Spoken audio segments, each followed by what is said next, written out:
धन्य है वे मानव जो इस भगवत वाणी गीता का रसपान कर।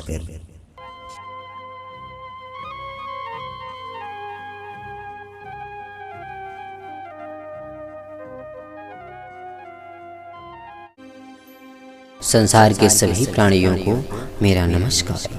हे संसार के मनुष्यों, वासुदेव कृष्ण अर्जुन से कहते हैं, हे पार्थ, जैसे वायु रहित स्थान में दीपक की लौ स्थिर रहती है, वैसे ही योग का अभ्यास करने वाले योगी का चित्त भी शांत और स्थिर हो जाता है। वह योगी योग में अभ्यास के द्वारा अपनी शुद्ध हुई बुद्धि के द्वारा अपने आप ही में परमात्मा का अनुभव करता हुआ संतुष्ट हो जाता है। हे संसार के मनुष्यों, चित्त की 5 अवस्थाएं होती हैं। पहला मूढ़, जिसमें मूर्ख कहा जाता है। उसके बाद क्षिप्त, विक्षिप्त, एकाग्र और निरुद्ध।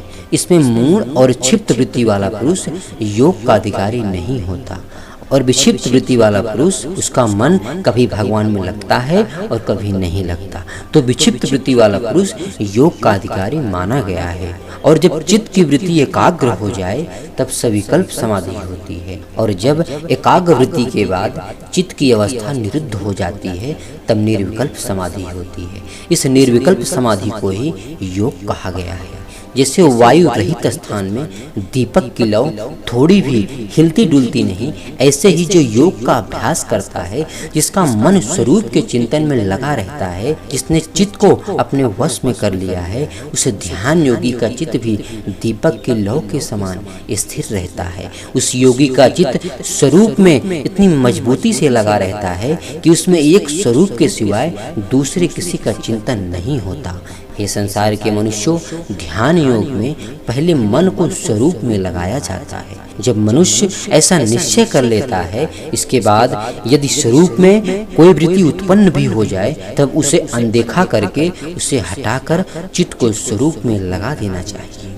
जब मन का प्रवाह मात्र स्वरूप में लग जाए तब उसको ध्यान कहते हैं। ध्यान के समय ध्याता, ध्यान और ध्येय, इन 3 बातों का ज्ञान रहता है। जब तक इन तीनों का अलग अलग ज्ञान रहता है तब तक वह ध्यान कहलाता है, क्योंकि ध्यान में ध्येय की मुख्यता होने के कारण साधक अपने में ध्यातापना और ध्यान की वृत्ति दोनों ही भूल जाता है। जब मनुष्य स्वयं और शरीर को भूलकर केवल परमात्मा का ही चिंतन करता है, इसी को समाधि कहते हैं।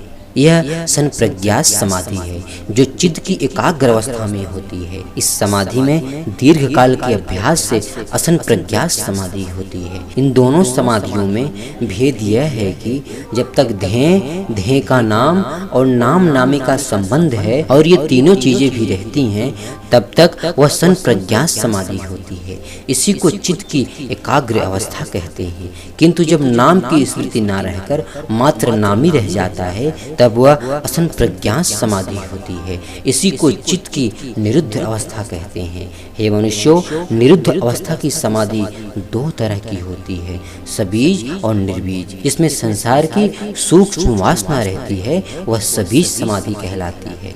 सूक्ष्म वासना के कारण सबीज समाधि में सिद्धियां प्रकट हो जाती हैं। ये सिद्धियां तो सांसारिक दृष्टि से ऐश्वर्य है, पर पारमार्थिक दृष्टि से बाधक हैं। ध्यान योगी जब इन सिद्धियों को बाधक समझकर इनसे रहित हो जाता है तब उसकी निर्भीक समाधि हो जाती है। ये संसार के मनुष्यों, जिस तत्व की प्राप्ति ध्यान योग से होती है उसी तत्व की प्राप्ति कर्म योग से भी होती है। इसलिए मनुष्य किसी भी मार्ग को अपनाकर अपना कल्याण कर सकता है। यही श्री राधे।